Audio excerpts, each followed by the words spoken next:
Hawks lose 4-3 to the Minnesota Wild. Frustrating loss for the Blackhawks as they played a good hockey game. Granted, they couldn't get a single power play because the refs were not calling anything. Hawks went 0 for 0 on the power play to the Wild going 0 for 1. Face-offs, it was dead even, 50-50. Shots per period, 11-12 in favor for Minnesota in the first, 10-8 in favor for the Blackhawks in the second, 10-7 in favor for the Blackhawks in the third.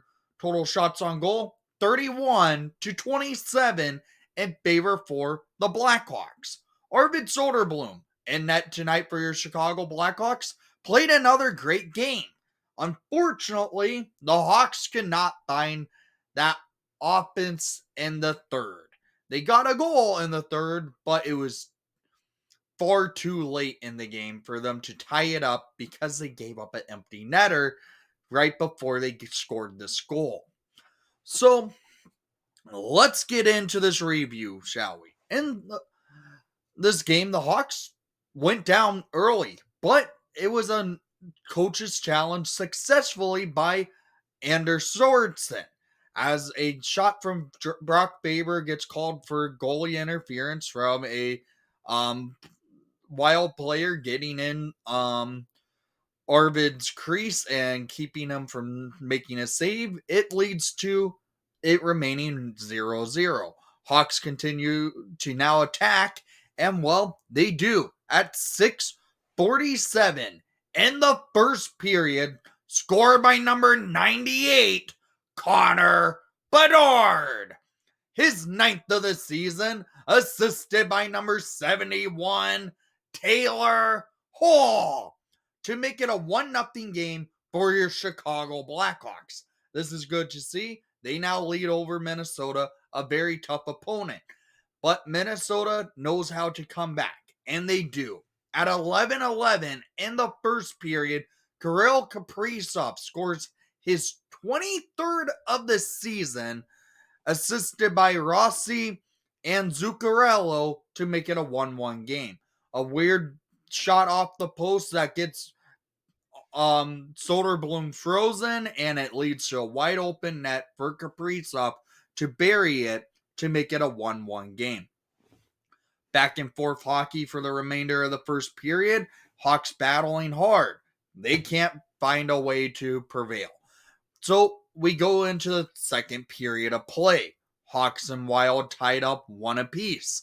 And it's very similar play coming out into the second period as we saw in the first. Minnesota had a high caliber attack to start the period, but Soderblom stood strong. And well, the Hawks were able to prevail at 6:16 in the second period. Scored by number 17, Nick Foligno. His 8th of the season. Assisted by number 91, Frank Nazar. And number 8, Ryan Donato, to give the Hawks their 1-goal lead back. It's 2-1 Hawks. A lot of crazy bouncing up front of the net. Hawks bury it with Nick Foligno, your captain. Hawks now lead. But they don't lead for long because about 45 seconds later, Minnesota answers at 7:05 in the second period. Jared Spurgeon scores his 4th of the season, assisted by Trinan and Shore to tie it up at 2 apiece. A bad defensive breakout of a faceoff. Minnesota comes out attacking, and they were able to capitalize on the Hawks. This looked like a momentum killer for the Hawks as they scored that goal and then give up the goal right back to make it a tied game. And it remained tied after 2. We go to the third period of play.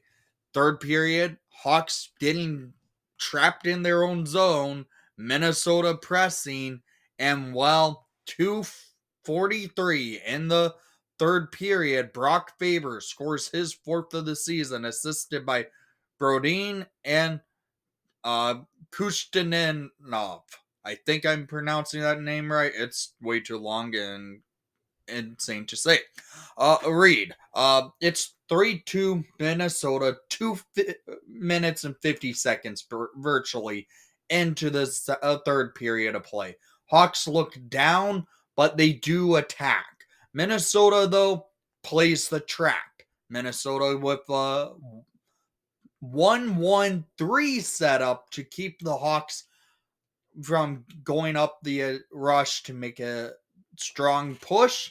Couldn't. It kept getting stuck in our own defensive zone.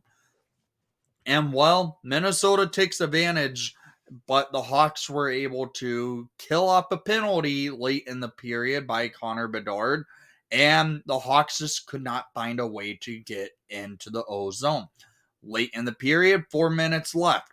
A lot of attack by the Hawks, and they can't beat Gustafsson. The Hawks pull Arvid Soderblom for the first time of the night, and well, it doesn't work out at 18:36 in the third period. Marcus Foligno scores on the empty net, assisted by Trinan, to make it a 4-2 Minnesota lead. Hawks win the faceoff after this goal, and the Hawks go into the offensive zone. Soderblom comes out of the net, Hawks press, and well, at 19:27 in the third period, scored by number 16, Jason Dickinson. His 7th of the season, assisted by number 73, Lucas Reichel. And number 71, Taylor Hall, to get the Hawks within one. Hawks are battling. And well, they end up pulling Soderblom again after this Dickinson goal and nearly get some chances that don't go in. Comes up late. The Hawks couldn't find a way to tie it up in Minnesota. Down in the comments down below, I want to hear what your thoughts were on this game and what you saw could have been the issues by the Hawks. And thank you for watching the broadcast. Please leave a like and subscribe if you haven't done so already. Happy holidays to everyone. And most of all, we almost came back in this one, but couldn't.